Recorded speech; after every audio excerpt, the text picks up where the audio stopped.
4인 4색 시청자 여러분 반갑습니다. 안녕하십니까? 안녕하세요. 오늘은 100세를 살 때 어떻게 살면 맑은 눈으로 건강하게 살까 하는 주제를 갖고 말씀을 드리는데, 그중에서 우리 나이가 드시면 제일 불편해하고 제일 흔한 것 중에 하나가 안구건조증이에요. 아마 여기 계시는 분들도 안구건조증 때문에 인공 눈물을 쓰시는 분들이 계실 거요. 저도 쓰고 있어요. 나이 들면 안구건조증이 생기는 거다. 그래서 그 안구건조증이 뭐냐 하는 것부터 시작을 해서 말씀을 드릴게요. 눈은 슬플 때 나오는 눈물도 있고, 그거는 이제 좀 냉정한 사람은 그렇죠. 근데 그거 말고 보통 때의 눈물이 있어서 눈을 촉촉하게 적셔줘야 돼요. 그래야지 눈이 건강한 눈이에요. 그런데 그것에 두 가지가 있는데, 하나는 눈물이 정말 적어요. 눈물이 부족하게 생기는, 나이가 들면 좀 부족하게 돼요. 근데 병적으로도 부족한 경우가 있지만 대부분 나이가 들면 부족하게 되고, 거기에다가 이 지방층이 분비량은 좋은데 이게 자꾸만 날아가 증발을 해. 그런 사람도 눈물이 적은 사람이 안구건조증이에요. 그래 보시면 이분들의 증상은 우선 눈이 빡빡하다. 그다음에 찬바람이 불면 눈물이 나온다. 그다음에 조금만 들여다보면 흐릿하게 보인다. 눈물 난다. 뭐 흐릿하게 보여, 번져 보인다. 또 하나는 오후가 되면, 오전에는 좀 참을만 한데 오후가 되면 좀 불편한 분. 이게 다 안구건조증의 증상이에요. 그러면 안구건조증의 원인은 뭐냐? 전신적인 요인과 환경적인 요인이 있는데, 환경적인 요인을 먼저 말씀드려요. 왜냐하면 요새 미세먼지가 많아서 그러지 않아도 안구건조증 환자가 많아지는데 더 많아지게 생겼어. 이거 어떻게 해결을 안 하시는 거 모르겠어요. 그래서 그것도 있고, 그다음에 작업적인 요인도 있고, 건조한 환경, 그런 것들이 환경적인 요인이고, 눈에 전신적인 거는 나이가 첫째예요. 나이가 첫째. 그다음엔 약물을 많이 쓰면 건조해져요. 그런 것들이 원인이 되고, 컨택트 렌즈를 오래 끼면 그것도 원인이 될 수가 있어요. 그런 원인이 있는데, 이 그림은 아마 처음 보셨을 거야. 요 까만 거는 눈에 있는 까만 눈동자예요. 각막이고, 거기에 눈물막이 있어요. 각막, 점액층, 수성층, 지방층하고 되어 있는데, 눈물층, 수성층이 제일 많지요. 그 수성층을 눈에 붙이게 하려고 점액층이라는 게 있어요. 그러니까 점액층이 부족해도 눈물이 적은 거고, 눈물 자체가 적어도 눈물이 적은 거고, 그다음에 요즘 가장 관심을 갖고 있는 게 지방층이에요. 여기 컵이 있는데 여기에 물이 있어요. 이 물이 있는데 이 물에다가 그냥 놔두면 증발을 할 거예요. 1시간에 얼마씩. 그런데 여기다가 기름 한 방울 떨어뜨리면 증발이 거의 안 돼요. 그러니까 요 지방층이라는 게 어차피 눈물층이 작지만 지방층이 있어서 눈물이 증발하는 걸 막을 수만 있다면 건조증에 아주 좋겠다. 그래서 관심이 이 지방층에 많아요. 지방층이 많아서 지방층에 대한 검사들이 많고요. 보시면 이게 눈인데 이 위에 그림, 사진, 정상적으로 맑은 기름을, 그러니까 지방층은 어디서 나오냐면 눈꺼풀에서 나와요. 눈꺼풀에 지방샘이 밑에 30개, 위에 30개 있어요. 이쪽에 합하면 모두 아니지, 120개죠. 120개가 있어요. 한쪽 눈에 60개씩 있는데, 그 지방층에서 원래 저렇게 정상적으로 맑은 기름이 이렇게 나와야 돼요. 그래서 그것이 눈을 깜빡일 때마다 눈물층에다 기름을 싹 발라주는 거예요. 그래야지 눈물이 증발을 막 좋은데, 밑에 것처럼 기름샘이 맥혀 있거나 뭐가 문제가 있거나 그러면 기름이 질이 떨어지고 문제가 생겨서 안구 건조증이 생기는 거예요. 그러면 어떻게 치료를 하느냐? 제일 흔한 게 인공 눈물이에요. 인공 눈물인데 우리나라 전체에서 안약을 금액으로 따지면 인공 눈물 시장이 제일 커요. 거의 몇 사람 중에 한 사람은 다 갖고 있을 정도로 인공 눈물이 방부제 없는 걸로 따서 놓고 뭐 이렇게. 그다음에 염증이 있을까봐 염증 안약도 드리긴 하고 조금 심하면 가운데 그림 자가혈청 안약이라는 거 있어요. 이 말은 본인의 피를 뽑는 거예요. 내 피가 아니고 본인의 피를 뽑아서 그걸로 안약을 만들어 드려요. 그러면 본인의 피에는 상처를 빨리 치료하는 능력이 있거든. 그래서 그걸로 인공 눈물로 안 되면 자가혈청 안약도 만들어 드린다. 세 번째 그림은 이래저래 해도 눈물이 내려가는 게 자꾸만 많아서 인공 눈물을 그냥 매 시간 넣어야 돼. 그거를 막으려고 눈물 내려가는 구멍을 막는 거예요. 그러면 인공 눈물을 넣어도 눈에 이 남아 있는 것들이 많으니까 그래서 빡빡하고 그런 게 없어진다. 그런 얘기예요. 그 외에 요즘은 안구 건조증이 너무 많아서 치료하는 방법이 많이 생겼어요.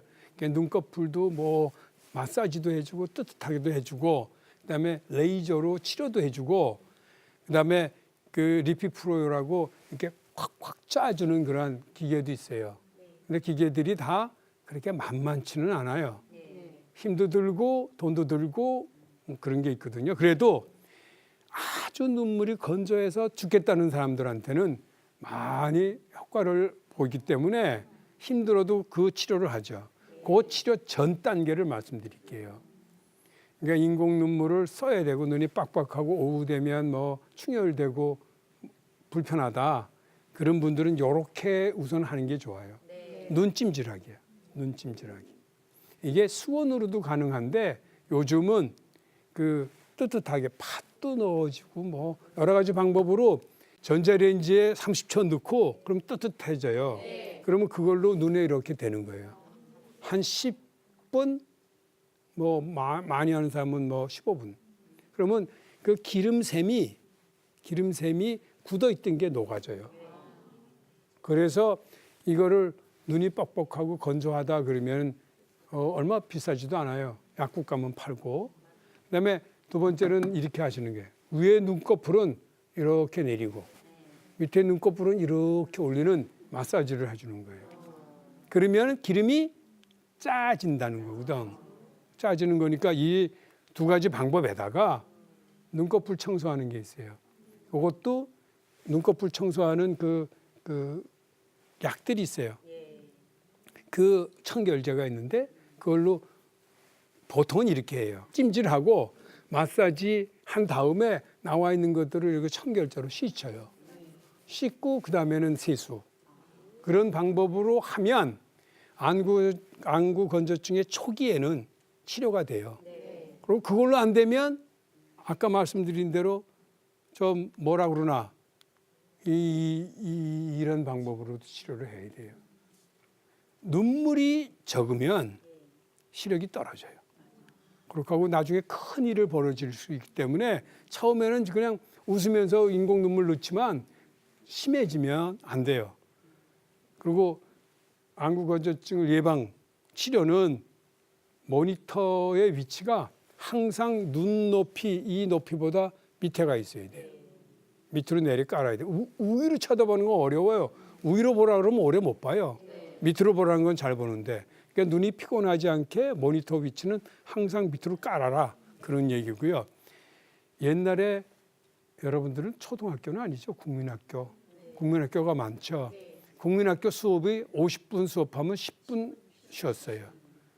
책도 모니터도 50분 하고 10분은 꼭 쉬어줘야 돼. 그다음에 생선, 견과, 종자유는 오메가3가 많아요.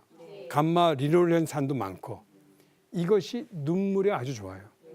그러니까 기억하셨다가 그다 습도를 올려야 되는데 그것도 있고요.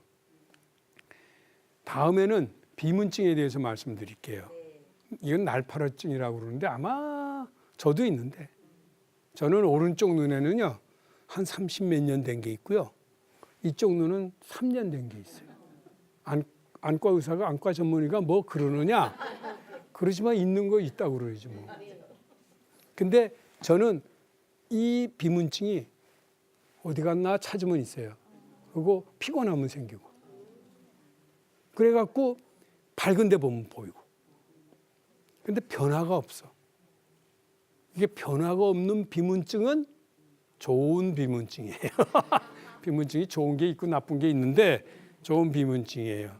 이것도 연세가 많아지면서 또 우리나라 그래서 비문증으로 오시는 분들이 13%나 늘었다는 거고요. 그 비문증이 생기는 이유가 있어. 젊은 분들도 생기지만 보통 나이가 들면 눈 속에 원래는 그 빈 공간이 있는 게 아니고 눈 속 저 안에 액체가 아니고 젤 타입이 있어요. 젤. 근데 그것이 나이가 들면서 물로 변해요. 물로 변하면서 떠다니는 게 생길 수가 있어요. 그래서 그거를 그 생리적 비문증이라고 그래요. 생리적 비문증. 그래서 모양이 아주 다양해요. 어떤 사람은 그물 같다고 그러고, 어떤 사람은 파리, 어떤 사람은 날파리, 뭐 검댕이, 뭐 여러 가지 표현을 많이 하는데 다 비문증이에요. 이렇게 지렁이 같은 표현도 있고. 그래서 그런 것이 어느 날 갑자기 생겨서 없다가 그러면 어떻게 한다? 안과에 가야죠. 안과에 가면 병적인 거랑 생리적, 병적이 아닌 거랑 구별을 해야 돼요. 아까 말씀드렸지만 저도 갖고 있는데 저는 병적이 아니에요. 진료를 안 해도 알아. 왜냐하면 어저께 생긴, 그러니까 한 달 전에 생긴 게 똑같아. 1년 전에 생긴 게 똑같아. 그래서 그건 병적이라고 안 그래요. 그리고 가끔 저는 그런 표현을 하는데 머리카락이 휘어지잖아요. 그렇게 그냥 생기는 거예요. 노화 때문에. 그런데 병적인 것이 있어요. 이 병적인 것이 아주 무서워요. 한 95%는 생리적이고 병적이 아닌데 한 5%가 이런데 이거는 시기를 놓치면 큰일 벌어져요. 그러니까 비문증이 생겼다? 그러면 안과에 가는데 무엇 때문에 가느냐? 내 비문증이 병적이냐? 아니면 아니냐? 그렇게 보려고 그렇게 가요. 그래서 처음에 가면 우리나라 그것이 있지 않나? 호미로 막을 거를 가래로 막는다. 마찬가지예요. 비문증도 처음에 발견하면 아주 쉽게 중요한 병을 막을 수가 있어요. 그렇기 때문에 꼭 가야 돼. 심하면 망막박리라는 병도 생겨요. 그러면 이건 수술이 커져요. 그리고 정상으로 돌아오지도 않고요. 시야도 좁아지고 뭐 그런 게 있어요. 그래서 비문증이 있으면 그래도 그것이 병적으로 바뀌지 않았나? 그런 생각을 해야 돼서 정기적으로 가셔야 되고 비문증이 병적으로 바뀌는 사람은 어떻게 됐냐면 한 마리가 있었는데 한 마리가 있으면 두 마리, 세 마리가 되면 그건 병적으로 바뀌었을 가능성이 많아. 하나가 조그만 게 있었는데 커지면 그것도 병적으로 갈 수가 있어요. 아까 호미하고 뭐 가래 말씀을 드렸는데 필요시에는 그런 일이 없어야 되겠지만 있다 그러면 처음에 가면 간단하게 레이저나 그리고 쉽게 막을 수가 있어요. 그리고 하고 그 망막이 나쁜 가족이 있으면 그게 당뇨든 황반변성이든 뭐가 있든지 그러면 한 번쯤은 1년에 한 번씩은 가보셔야 돼요. 빈문증이 없어도. 마지막으로 눈물 흘림증에 대한 말씀을 드릴게요. 눈물 흘림증 있어요. 특히 나이 드신 분. 찬바람 불면 밖에 나가기를 싫어해. 왜냐하면 찬바람에 눈물이 줄줄줄줄 나. 그리고 밖에 운동을 좋아하는 사람. 못해. 눈물이 나서. 근데 요즘은 그 찬바람이 안 들어오는 안경이 있어요. 안경이 있는데 옆에가 다 비어 있잖아요. 여기 바람이 들어오잖아요. 그 안경은 고글식으로, 고글은 아니에요. 고글은 아닌데 이 위 사방을 다 막아놨어. 그래서 찬바람이 안 들어오게 하는 그런 안경도 있다는 걸 말씀을 드리는 거고, 눈물 흘림증에 대해서 본격적으로 말씀드리면, 눈물이 밖으로 흐르진 않지만 그렁그렁 맺혀 있든지, 그 다음에 이렇게 그렁그렁 맺혀 있으면 물 속에서 보는 것 같아요. 그래서 시력이 떨어져요. 자꾸만 닦아내서 헐고 짓무르고 이런 것이 많은데, 특히 찬바람이 불면, 근데 치료하다 안 되면 그 남쪽 나라로 이민 가라고 그래요. 찬바람이 안 나는. 눈물 흘림증이 보통은 이렇게 생기는 거거든요. 이게 눈 속에 나오는 눈물이, 그게 기쁘든 슬프든 평상시에 나오던 눈물이든 간에 다 그 눈물 군형이 있어요. 내려가는 구멍이 위아래 하나씩 있어요. 그 군형을 통해서 코 속으로 해서 목으로 해서 전신적으로 들어가는 거거든요. 그래서 그 눈물길이 내려가는 길이 오른쪽 그림은 막혀 있다는 거예요. 그러면 정상적으로 눈물이 나와도 밖으로 눈물이 나와요. 그게 찬바람이 아니더라도. 그래서 우리는 이런 질문을 해요. 눈물 흘린다고 그러면 방 안에서는 괜찮습니까? 밖에만 나가면 있습니까? 그건 병이 아니라는 거예요. 그건 정말 남쪽 나라로 이민 가면 돼요. 근데 방 안에서도 눈물이 나는 경우에 이렇게 맥히면, 그러면 할 수 없이 수술을 해줘야 돼요. 그래서 그 수술을 어떻게 하느냐, 이렇게. 이게 보여요? 뭔가? 저 줄 같은 게 하나 있죠? 예. 그래서 이런 방법이 전에 없던 방법인데 나왔어요. 그래서 이렇게 눈물 내려가는 그 경로가 막혀 있을 때는 간단하게 뭐든지 다 아프죠. 이제 수술하면 다 아픈데 이거는 부분 마취만 해요. 부분 마취만 하고, 그래서 쉽게 되고 시간도 많이 안 걸리고. 근데 한 가지는 저 관을 한 2개월 내지 6개월 놔둔다는 거예요. 그래도 본인은 잘 모를 수도 있어요. 그래서 이 관을 넣어갖고 여기를 이렇게 좁아지지 않게 해주는 거예요. 그 다음에 나중에 뽑죠. 그럼 이 원래 길이 넓혀져서 눈물이 안 나게 한다는 거예요. 그 다음에는 이거는 어려운 수술이에요. 이거는 아주 어려워. 전신 마취를 해야 되고, 그래서 눈물 내려가는 구멍을 뼈를 깎고 뭐 어쩌고저쩌고 그런 수술을 하는 거예요. 그래서 이거를 하는데, 오죽하면 이 수술을 하겠어요? 눈물 흘린다는 게 안 흘려본 사람은 몰라요. 정말로.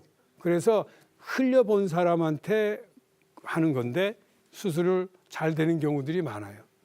예방법은 그 물을 자주 마시는 거예요. 그다음에 히터 그런 거, 그다음에 환기를 시켜야 되고. 그래서 공기를 좋게 해줘야 되는데 밖에 공기가 안 좋은데 어떡하지? 요즘은 밖에 공기가 안 좋아서 환기를 꼭 시켜야 되는지 잘 모르겠어요. 그다음에 또 하나는 바나나가 좋대요. 그러니까 바나나를 그 칼륨이 풍부하기 때문에, 그다음에 눈 주변 청결하게 하고 마사지를 좀 해주면 도움이 된다는 그런 것도 있어요. 그 외에 여기는 자료를 안 갖고 왔지만 또 하나 중요한 병이 하나 있어요. 눈을 피곤하지 않게 해주는 거예요. 그런데 눈 피곤이 왜 오느냐 하는 건데, 안경이 안 맞으면 눈 피곤해요.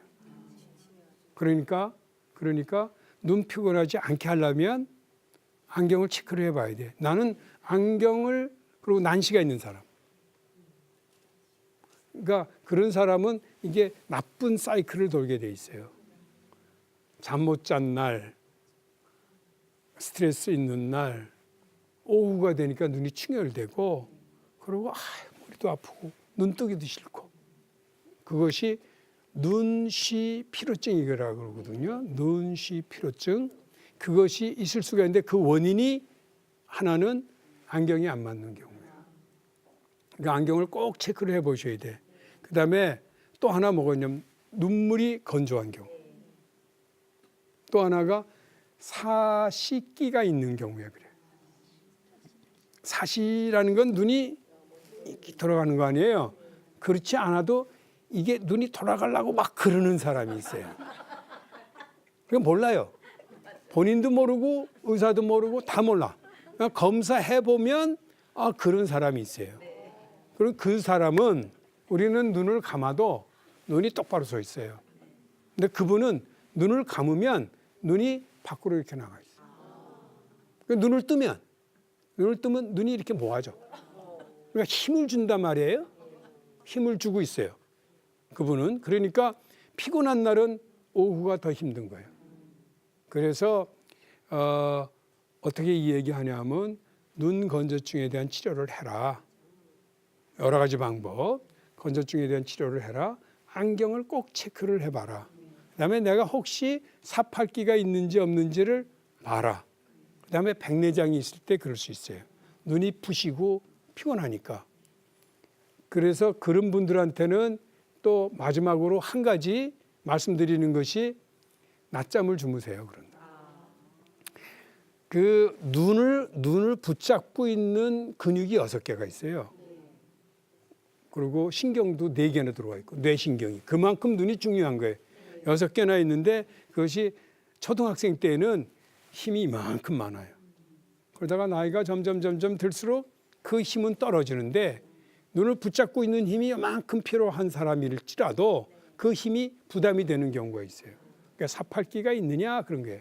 사십기가. 그래서 안과에 가서 백내장이 있는지 건조증이 있는지 뭐 그런 걸 다 체크를 해보시고 안경도 바꾸셔야 되고 한 가지 중요한 거는 낮잠을 주무시라는 거예요. 안경 바꾸시라. 그러면은 눈을 피곤하지 않게 하고 모든 병은 어디서부터 온다? 피로에서 온다. 그러니까 눈병은 피곤하게 하면 온다. 이게 나쁜 사이클을 돌게 돼 있어요. 그러니까 낮잠 꼭 주무시고 아니면 낮잠 주무시기 싫으면 눈 감고 음악을 들으시면 돼요. 그러면 피곤해지지 않고 괜찮고 좋습니다. 오늘 강의는 여기까지로 하고 끝마치겠습니다. 고맙습니다.